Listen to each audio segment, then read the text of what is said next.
that's the general thing. Obviously, they're looking for what you can offer them. And then you've got your hand up, but you're not going to give me an answer. Okay. Have a look at the video. But the thing that research shows, and you may not believe me about this, the top thing that employers in any business, and that's a design business as well, is critical thinking skills. They do not want to have robots. They will have hundreds of people who can do Photoshop. They'll have thousands of people who can do Illustrator. They'll have hundreds of people who can do 3D Studio Max and Maya and ZBrush. They'll have hundreds of people who can do that. That's not talent, that's just practice. Yeah? It's the idea that you can use that and use it critically in your critical thinking skills.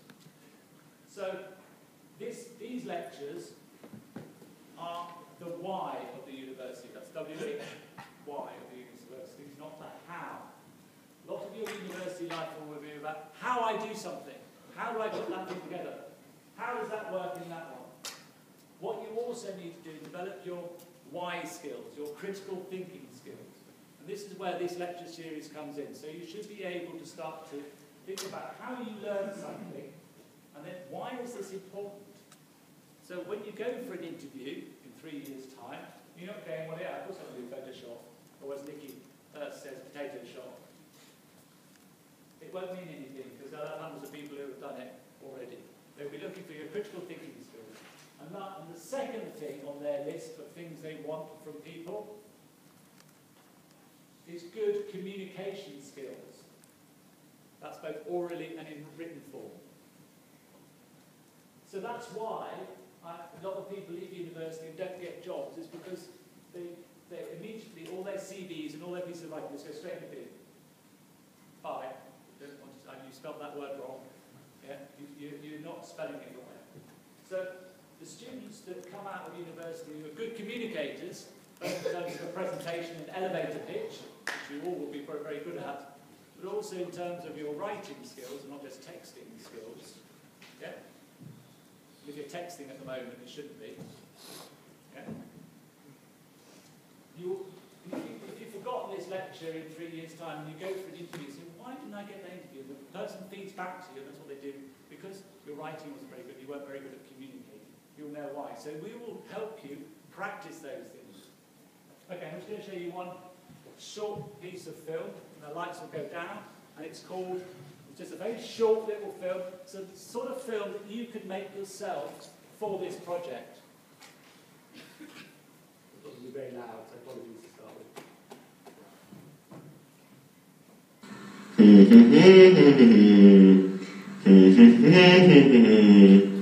Special thanks to Lee Lefevre of Commoncraft for granting permission to use his brilliantly simple design. This, my friends, is a true story.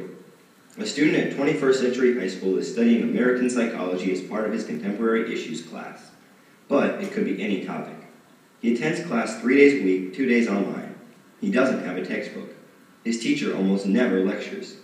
She is a student of connectivism, a theory that presumes that learning occurs as part of a social network of many diverse connections and ties. This network is made possible through various tools of technology. The tools themselves are not as important as the connections made possible by them. This teacher empowers her students to take control of their learning and make new connections with others who will strengthen the learning process. Before our student embarks on his learning adventure, he must spend some time building his personal learning network.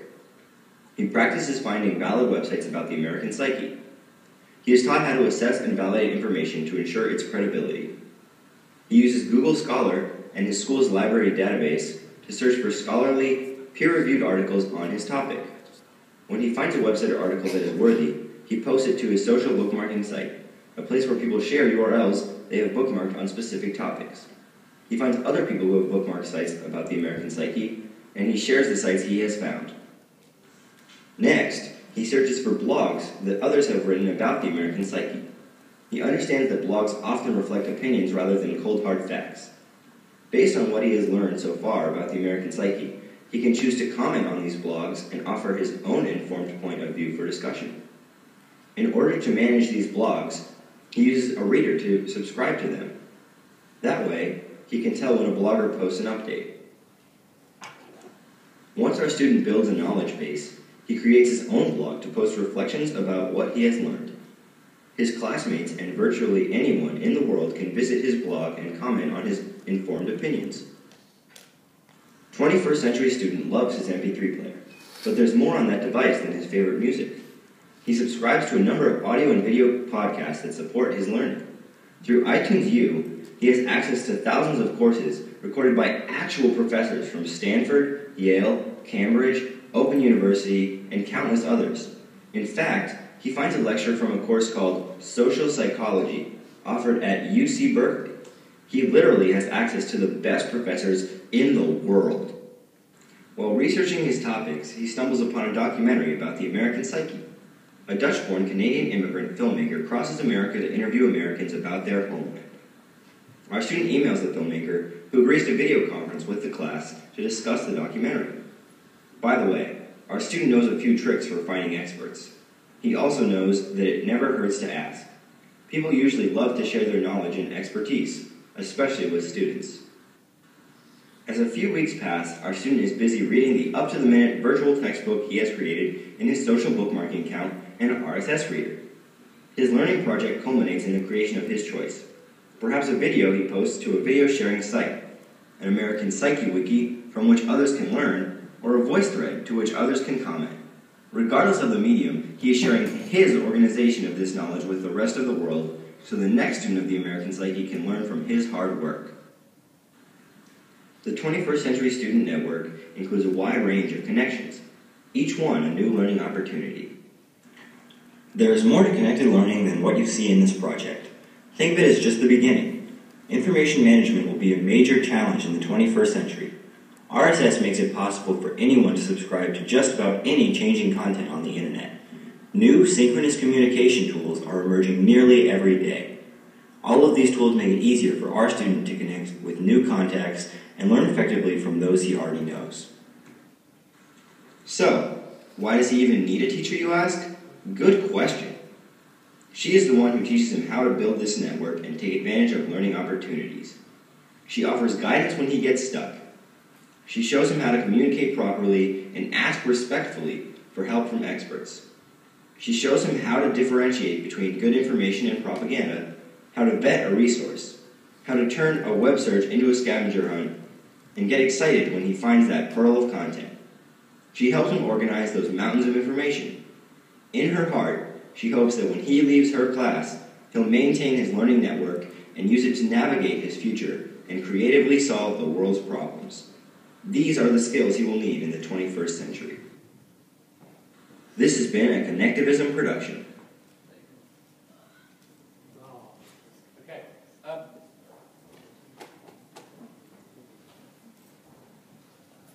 You'll be marked at the end of this course on two things.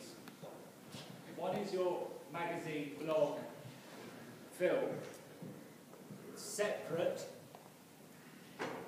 from your personal learning network, which at the moment is a variety of things. One of them is including the blog that you've written up here.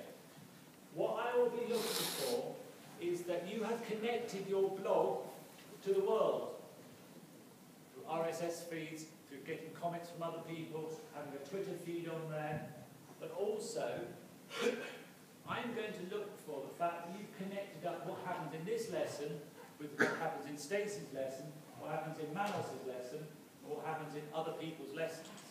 So if all I see on your blog is 5 pages, and a series of just places where you're putting things, okay, that's a digital sketchbook, digital scrapbook. The Web 2, the networked world, works in a much more complicated way.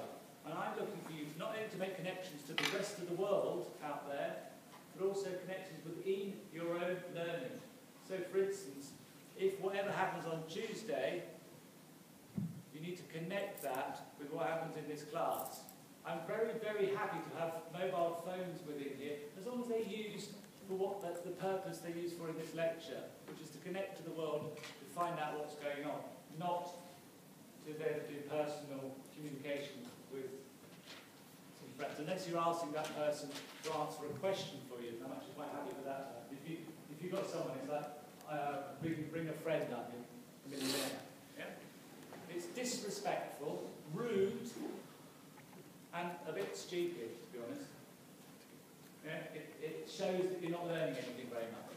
Okay, on a positive note, those are the two things that I will be marking, is your magazine at the end and the blog.